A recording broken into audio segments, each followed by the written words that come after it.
Bonjour à toutes et à tous, je suis ravie de vous retrouver pour ouvrir avec vous cette nouvelle boîte à malice dans laquelle il sera question aujourd'hui de rock bien trempé avec le groupe Antekao qui dévoile son premier album Apocalypse.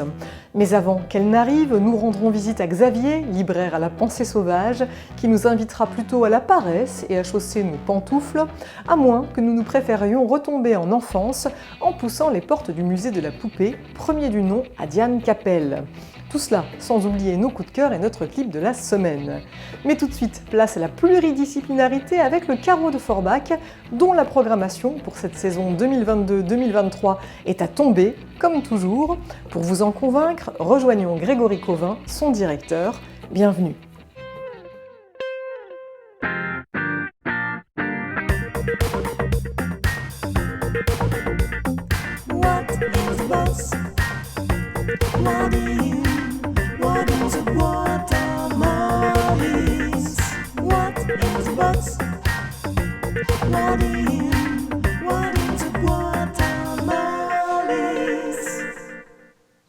Grégory Covin, bonjour. Bonjour. Merci beaucoup de m'accorder cet entretien. Nous sommes au Carreau, à Forbach, scène nationale dont vous êtes le directeur.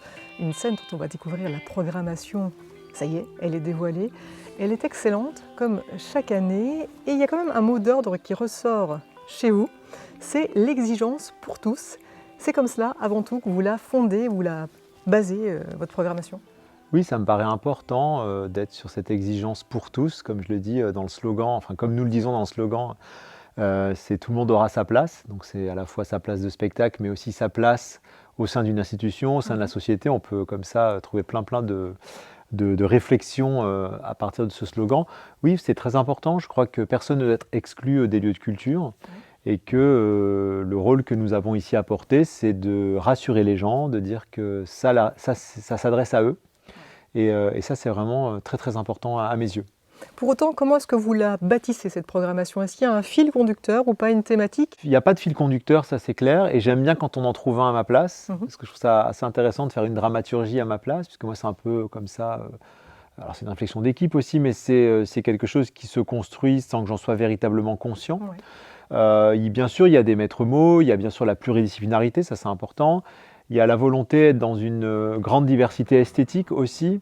Comme je dis toujours, il n'y a pas de racisme esthétique.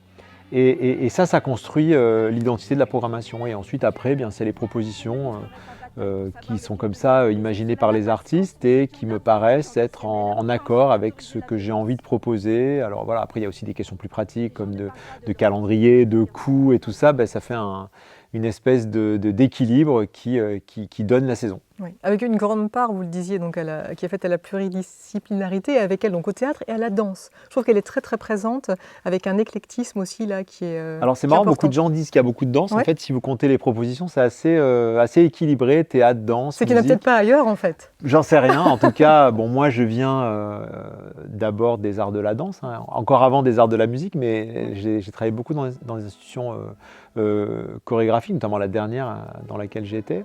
C'est vrai que j'ai une appétence pour les arts du corps. C'est aussi, on est une scène transfrontalière et je crois que bien sûr on a des outils comme le surtitrage, etc. Mais je crois que voilà, la danse, elle peut dépasser facilement les barrières de langage puisque c'est le corps qui s'exprime, on a tous le même corps d'une certaine manière. Donc peut-être que c'est aussi pour ça que le corps était présent, mais c'est équilibré quand même.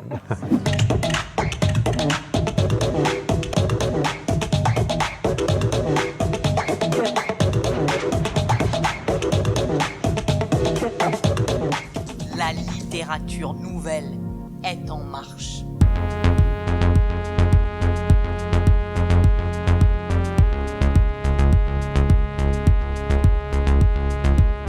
Ce ne sont pas tes amis, Lucien. La seule chose qui compte, qui vaille la peine qu'on se batte, c'est nous.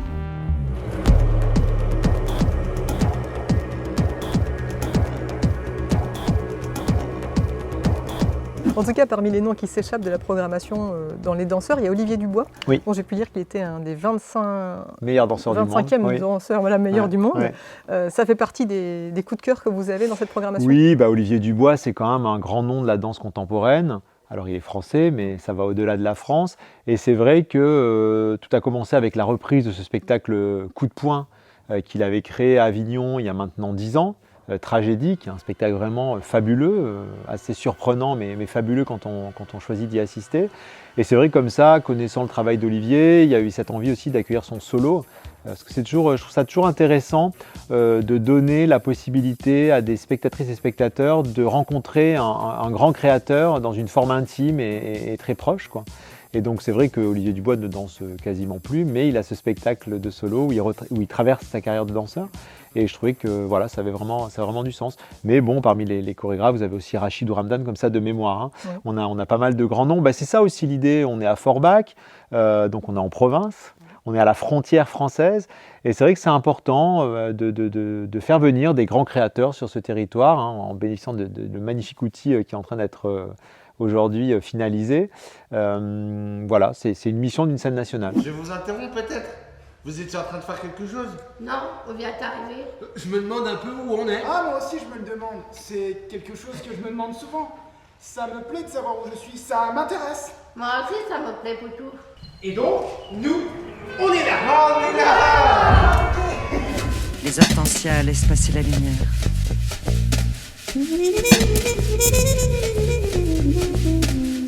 Pourtant de l'ombre frémit dans les feuilles recoquillées du matin.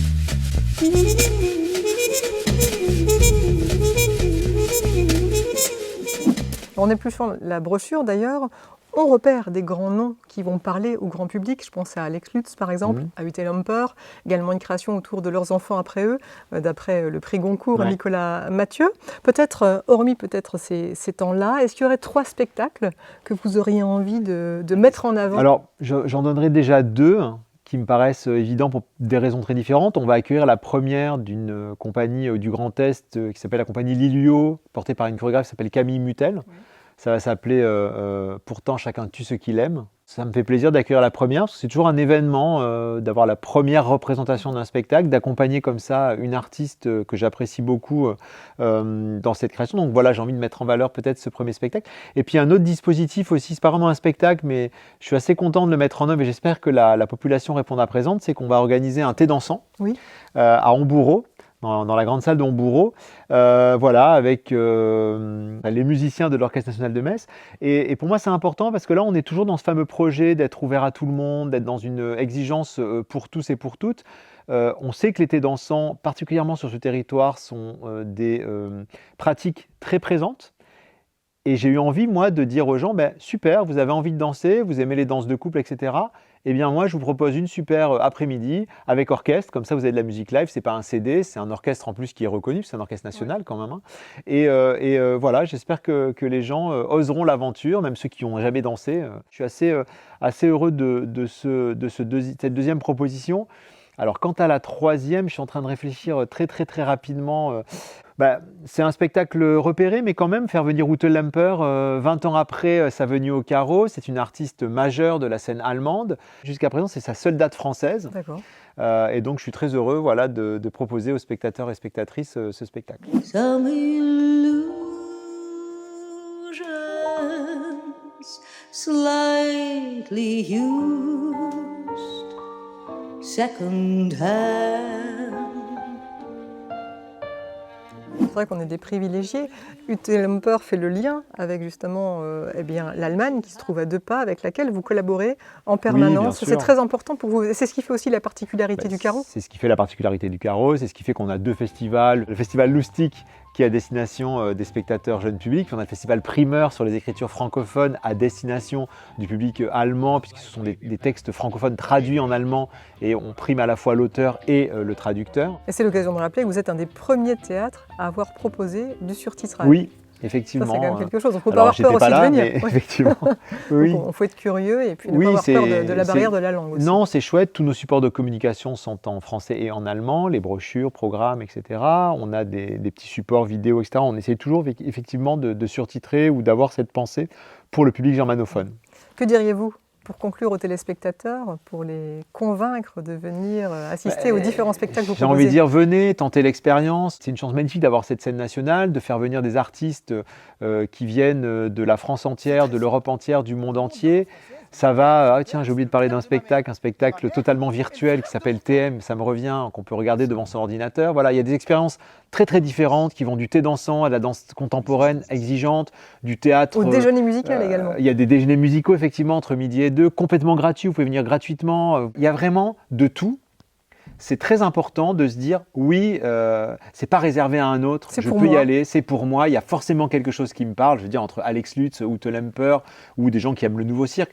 Voilà, il y a plein d'exemples pour montrer qu'il y a forcément quelque chose qui va vous plaire et c'est en venant avec ce spectacle qui vous parle plus particulièrement qu'il faut faire le pari d'aller tenter d'autres choses. Voilà. Il y a un engagement politique qui est très très sincère, c'est de se dire c'est pas parce qu'on a un territoire avec certaines difficultés sociales, etc., qu'on ne mérite pas une culture de qualité. Et pour moi, ce qui est toujours très important, c'est que je suis là pour participer à l'élévation des populations et pas me dire « ah ben ça va pour eux ».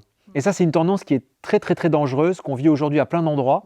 Ah ça, c'est réservé pour eux. Moi, je pense que non.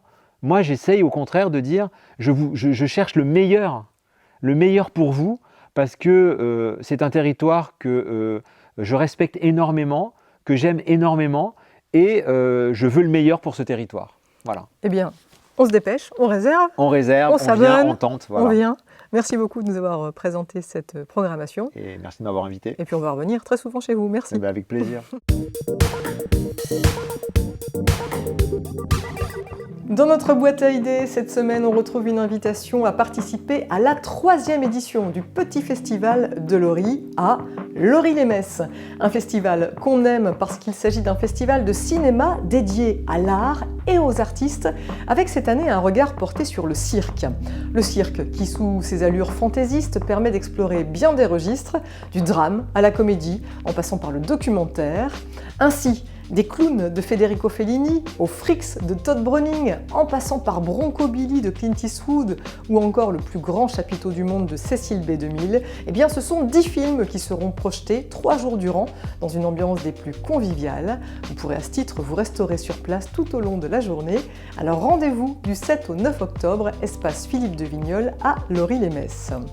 Et puis dans notre boîte à idées, on retrouve également une invitation qui va ravir les amoureux de la musique et de la pop, puisque Symfopop est de retour. Alors Symfopop, c'est quoi, vous demandez-vous? Eh bien simplement la réunion de 50 musiciens sur scène, l'orchestre Gradus Ad Musiciam, Charlie Davo et ses élèves de la MAI, auxquels s'ajoutent des chanteurs et des chanteuses que l'on connaît bien, Laura Cahen, Cathy Cat, Vincent Mougel, Jérôme Didlot et bien d'autres encore, qui n'ont qu'un seul et même objectif, rendre hommage aux grands arrangements orchestraux qui ont marqué l'histoire de la musique populaire. Écoutez.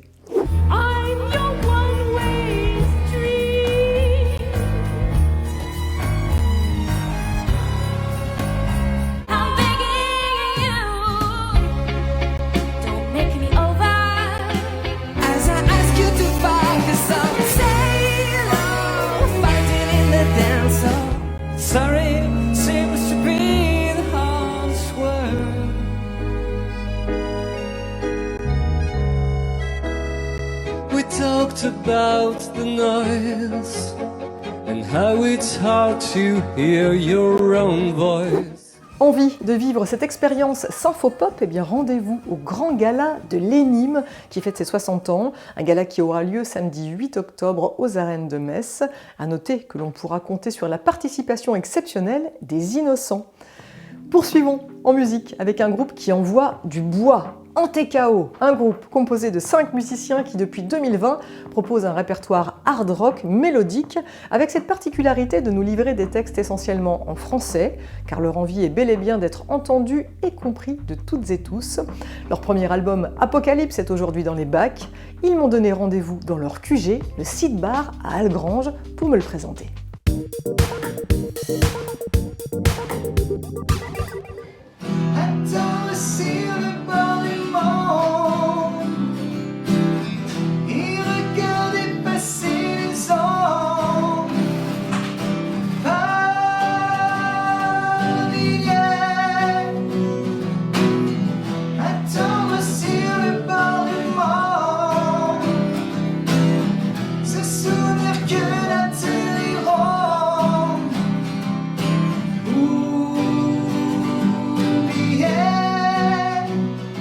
Notre expérience personnelle, durant le confinement ou avant, nous a fait penser qu'on se dirigeait de plus en plus dans une société chaotique.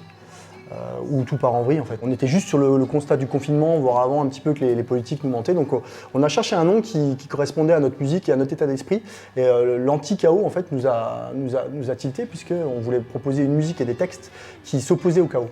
C'est-à-dire que les textes sont globalement positifs, Laurent écrit des textes positifs. La musique est relativement mélodique, voire mélodique, ce qui s'oppose aussi à ce qu'on peut entendre dans les a priori un petit peu du métal.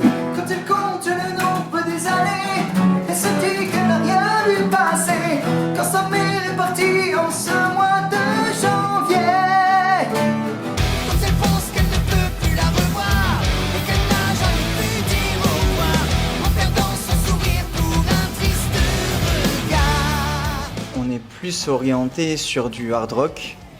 Metal, c'est un peu trop extrême pour notre musique. Nous, on se veut vraiment un groupe tout public qui rassemble tous les horizons musicaux. Donc avec une base rock, hard rock, effectivement des années 80, 90 à la Motley Crue, un petit peu 6am et ce genre de groupe. Hein. On est très éclectique en sein du groupe.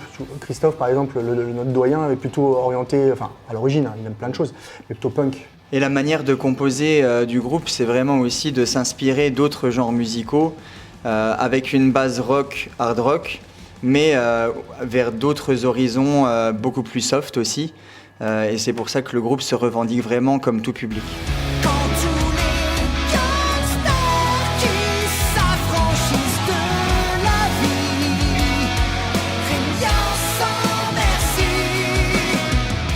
L'apocalypse, c'est une fin effectivement d'un monde ou d'une planète ou d'un environnement, mais ça symbolise aussi la renaissance derrière. Qu'est-ce qu'on met derrière l'apocalypse? Puisque une fois qu'il n'y a plus rien, il y a quand même quelque chose qui renaît des cendres.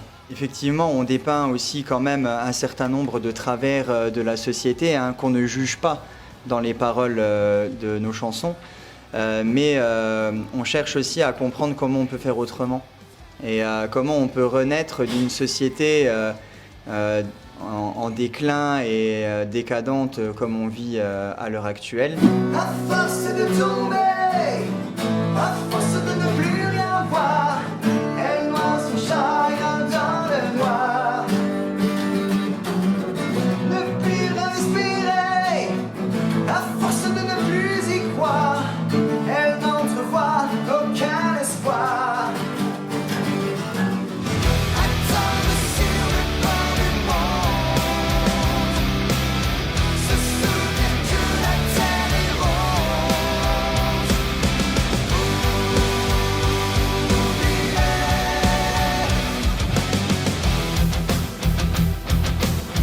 Attendre sur le bord du monde et regarder passer les ombres. Attendre sur le bord du monde.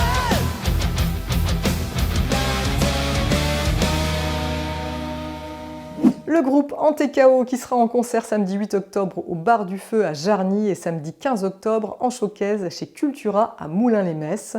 Pour vous tenir au fait de leur actualité, rendez-vous sur leur page Facebook. Avec l'automne qui a pointé le bout de son nez, j'ai tendance à vous inviter au repli dans votre canapé avec un thé ou un café dans une main et un bon bouquin dans l'autre. Et pourquoi pas un livre qui inviterait à la paresse ou à chausser ses pantoufles, tiens. C'est la proposition que vous fait Xavier aujourd'hui.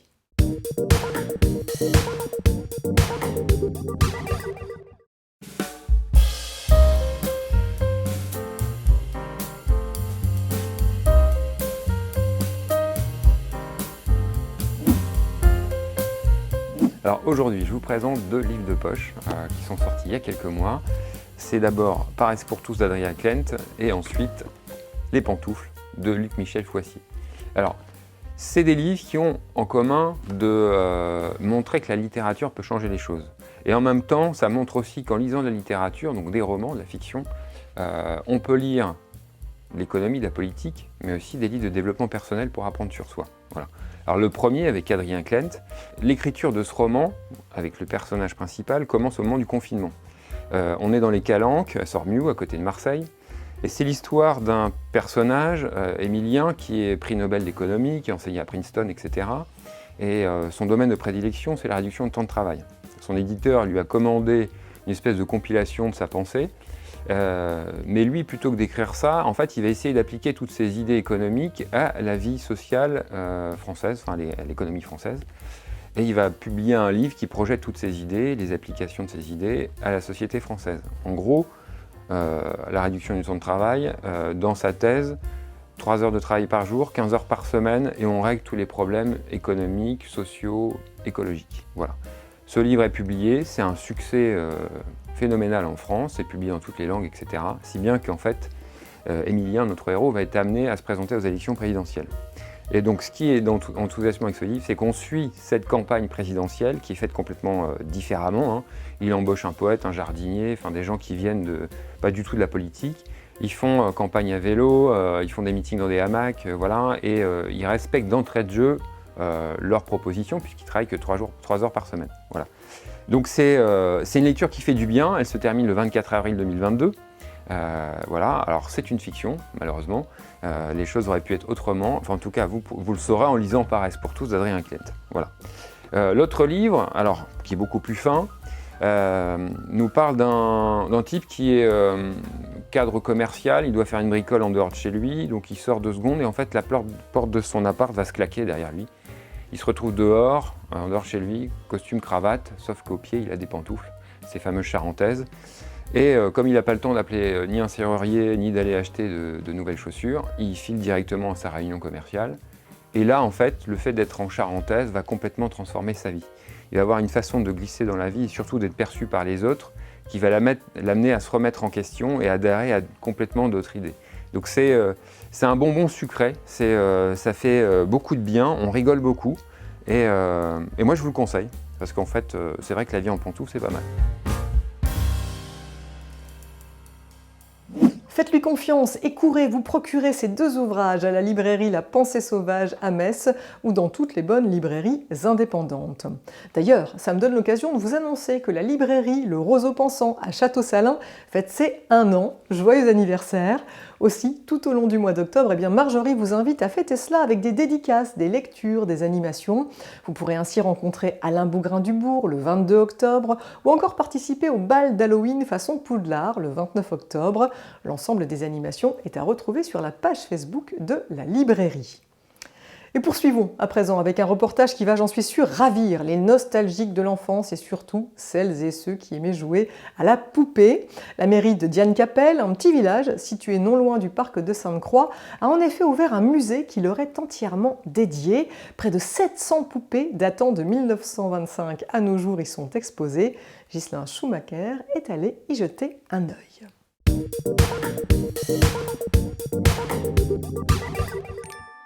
Lorsque l'on entre dans ce musée, impossible de se sentir seul. Des multitudes de scènes de vie figées dans le temps se jouent tout autour des visiteurs qui ne restent pas indifférents. Moi je suis épatée, mais d'un côté on a toutes les poupées qui nous regardent, donc c'est un peu impressionnant voilà. Et il y a énormément de poupées. Il y a plusieurs aussi types de poupées, il y en a qui viennent d'autres pays, donc ça aussi c'est chouette. Certaines régions françaises sont même représentées, comme l'Alsace voisine. Ces lieux abritent des petits êtres miniatures datant de 1870 à aujourd'hui. Ici, les poupées nous relatent l'évolution de la société et de ses mœurs tout au cours du XXe siècle. Un chercheur de l'université de Lorraine a même émis une proposition de partenariat. Le musée géré par la commune elle-même, qui avec l'aide de bénévoles, a classé les poupées selon leur style et leur marque. Il y a une petite poupée Gégé là qui porte la première robe de ma première fille. C'est pas beau ça? Elles ont été conçues en 1935 et l'usine s'est arrêtée en 1979. Des pièces de cette ancienne ferme sont également dédiées aux poupées de foire ou encore à celles sur le thème de la nurserie. C'est justement lorsque la mairie a découvert que de nombreux habitants disposaient de ces jouets qu'est né ce projet. On s'est dit, on va déjà faire ce musée de poupées et puis après, on lance un appel, qui est-ce qu'il y a des poupées, etc. Donc la commune a acheté aussi des poupées et on continue à avoir des dons. Là, prochainement, je vais rentrer un landau parce qu'une dame m'a téléphoné pour remettre un landau. Hier, à la mairie, on m'a apporté encore une poupée. Si vos poupées souffrent de solitude dans votre grenier, vous pouvez ainsi leur offrir une seconde vie dans ce musée. La population n'a donc pas fini d'augmenter dans ce village miniature qui ouvre ses portes aux visiteurs tous les après-midi du mercredi au dimanche et même de 10h à midi le week-end. N'hésitez pas également à vous rendre sur le site qui est apparu à l'écran pour en savoir plus.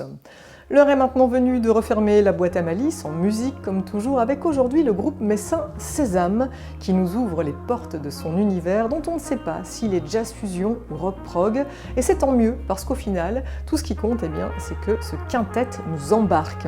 Vous allez pouvoir en juger dans quelques secondes mais avant cela notez qu'ils se produiront en concert vendredi 21 octobre au Pearl à Metz et samedi 22 octobre au Vantage à Luxembourg. Suivez-les sur les réseaux sociaux pour ne rien manquer de leur actu et tout de suite place à la musique. Allez, bye bye.